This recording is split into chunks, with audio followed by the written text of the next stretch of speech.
great performance by our guys today. A phenomenal performance under a difficult circumstances as far as, have a heart-wrenching loss last week and hear the outside noise of what do you have to play for and stuff. And we met with the guys on Monday, talked about we got a lot to play for. We have the opportunity to play for each other. We have an opportunity to play in the Bill and an opportunity to continue to do something pretty special and writing a legacy and finishing the story of the 2023 season.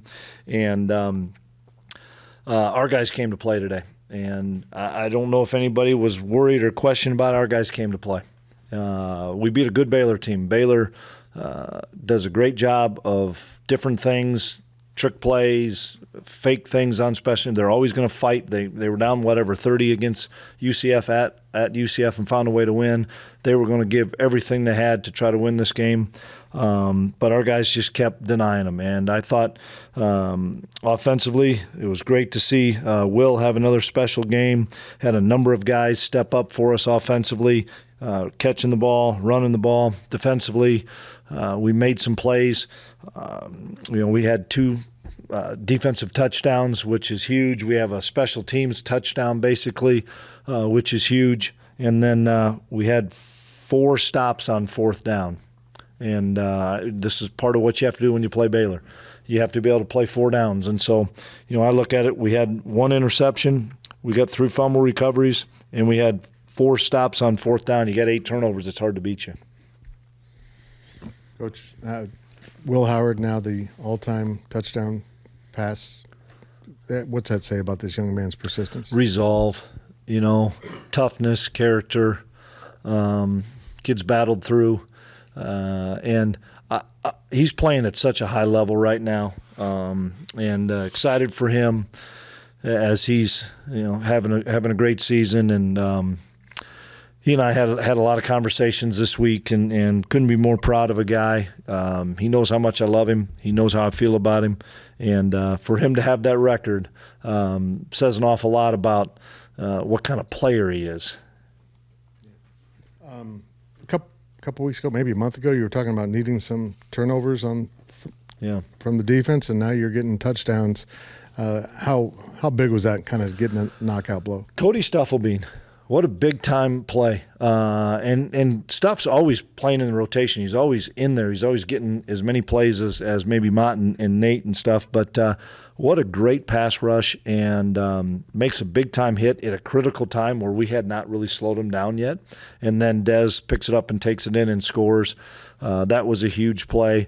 And then we give up a touchdown on a trick play. That they do a nice job. They get the trick play, and then we run a coverage that we typically don't run in the situation, and we trap the flat, and Keenan Garber makes a big pick and gets it in for a touchdown. Those were 2 huge things, and to get 59 points, man, and it came from offense, defense, and teams. It looked like you and Will actually shared a pretty cool moment there after he set the record. Can you tell us what you told him and how cool was that? Just how proud I am of what he's accomplished and done. I'm sure what we talked about, I don't even know. But a play that's going to kind of get forgotten about, and I can't remember what the score was. I know we were ahead, but it was 4th and 8, and it was about at the 40-yard line, 35-yard line, and we went for it. And that was my way of not only telling him but the offense that, man, we believe you. Here are the keys. Go make a play. And Phillip Brooks is playing at such a high level right now. Phillip is playing really, really good football, and it was great that he had the game that he did last week that kind of got overshadowed with the loss. But he keeps battling and keeps playing really well and makes big-time catches. I also want to see if you could just tell me a little bit about Keenan, his journey to this point, kind of how special it is that after all these years on offense, he gets his first touchdown on defense. No doubt. And he was struggling on offense, and we visited late last year, and we flipped him over to defense, played some scout team, and I don't even know, it was about this time probably. He was just doing some scout team corner stuff and finds himself playing about 15, 20 snaps in a Big 12 championship game after never playing a snap. And then he took all the snaps in the spring, took all the snaps in the fall, continuing to get better and better. And it was fun to see him get a big pick and score. I didn't think he was going to get caught. Coach, Baylor scores a touchdown late in the first half. They recover an onside kick, and if they go score, maybe a different game coming out of half. How big was your defense? Absolutely. We had a chance to make a play on the onside kick, and that's what you're going to get with Baylor. They're going to try stuff, and they make a big play. That's Dave's style. That's why you go for it on fourth down. That's why you have fake punts and fake field goals and so forth. Defense had a big stop, and I really didn't think they were going to try a 51 or 52-yard field goal into a little bit of a breeze, and we're trying to scream at them that we know a fake's coming. And I thought about using the timeout, but Keenan had the coverage. It would have been a really good throw and catch, but that was a big play because you're right. It goes, 35 to 13, and could go to 19 or 20. Depends. They were going to go for 2 every time too. And then Jake Clifton, we saw, had to come out of the game. How's he doing? Have you talked to him? Yeah, we don't have any preliminary information on Jake. Austin Romaine came back in and stepped up and did a nice job. And the other guy that came in, and we're in that position now to be able to play him, is Rex Van Wy. And I think you guys saw Rex Van Wy to say, wow, that kid's long, he's athletic, he's a pretty good football player. We wanted to save his year. And I think this was game 2 for him that we played. So now we can still play him the next 2 and have him for postseason and keep his year of eligibility. So that's going to really help us to be able to play Rex. How important was it to get a lot of those younger guys kind of in the game in the third and the fourth quarter? It was really good. And, you never really felt like the game was in hand because of how fast and their tempo and how much, how many plays they were running. But it was fun to see a lot of guys make plays on special teams, offense, and defense. We had a lot of guys contribute. I was happy for Christian Moore. First touchdown he scored. That was big. I was happy for Avery and Oak getting a connection on a score. Had some young guys in the secondary get a chance. It was fun to play a lot of guys. How nervous is Coach Riley when you put Cooper Beebe in on the defensive line? He doesn't have a choice. I tell him we're using him, and he's like, okay. And Beebs is happy as heck when I run over the offense and say, we need you for these 3 plays. So he wants to be up for the Heisman because he's one of the best two-way players. He's not Travis Hunter, but he's one of the best two-way players.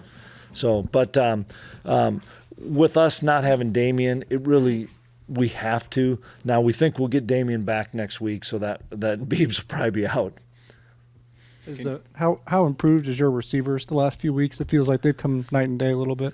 Yeah, they're getting more comfortable and getting better at practice, and we have a number of guys that are in there making plays. So it's fun to see us having that much confidence in us in throwing the football too, and that's been good. Our protection's been pretty good. These guys did what we thought they did. They were going to blitz the heck out of us, and they made some plays blitzing us, and we made them pay a few times. I don't know if you scoreboard watch, but could you please reiterate just how crazy the Big 12 is this year? It's hard to win football games, and I don't know if anybody realizes how hard this is. You think it's easy, Fitz, and I don't understand why you don't win them all. But it's really hard to win games, and that's why the manner of which we've won at home just doesn't happen typically. I did see that Texas Tech won, and they're a good football team. KU's a good football team. And when I was down doing the radio, I saw the score of Oklahoma State and UCF. Everybody saw UCF play. They know that they're a really talented team. And that's why I don't know how the race will shake out and stuff. We just got to keep playing. And that's all we can do because this is a really good league. It's got parity. It's deep. And if you don't play your best football, you're going to get beat. I noticed that you had Toby Osensami at defensive end a few times today, repping there. How'd you like his play there?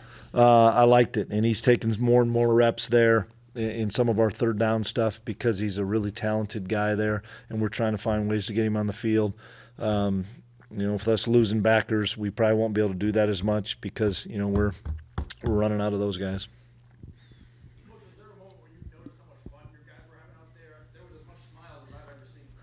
That's good to hear, Glenn. No, but I know our guys were ready to play, and that was the one thing that I was hoping, praying counting on, and they were ready to play. They were excited. I could tell this morning, getting rolling, to coming out with pregame, and we took the ball because we wanted to get a lead and get ahead. Didn't last very long, but we got the big score, and then we were able to get a couple stops and get the turnovers, and our guys were having a lot of fun. How would you summarize the entirety of progress, not only in 2023, but like week 5 to week 11? Probably what I thought we would do without the amount of young players we were playing in the secondary. That was going to be some growing pains. Trying to figure out what we were in a run game, trying to continue to push some of these guys at receiver and tight end. We lost Garrett Oakley for a good chunk of the season, and now he's back healthy, and everybody sees that kid's a real factor. So, and we're just getting more and more out of a lot of guys, and that tells me they're continuing to develop, they're continuing to get better every day. Bounce back game for the offensive line with as rugged as Texas defense is? Oh, absolutely. I mean, yeah, trust me, I think Riles challenged those guys a little bit. And just lastly, the way DJ Giddens ran and the way he's played all season? He ran hard, and he's getting better, and we knew that was another one that, no different than the secondary, he was going to continue to get better the more snaps he got. Time for one more? Let's bring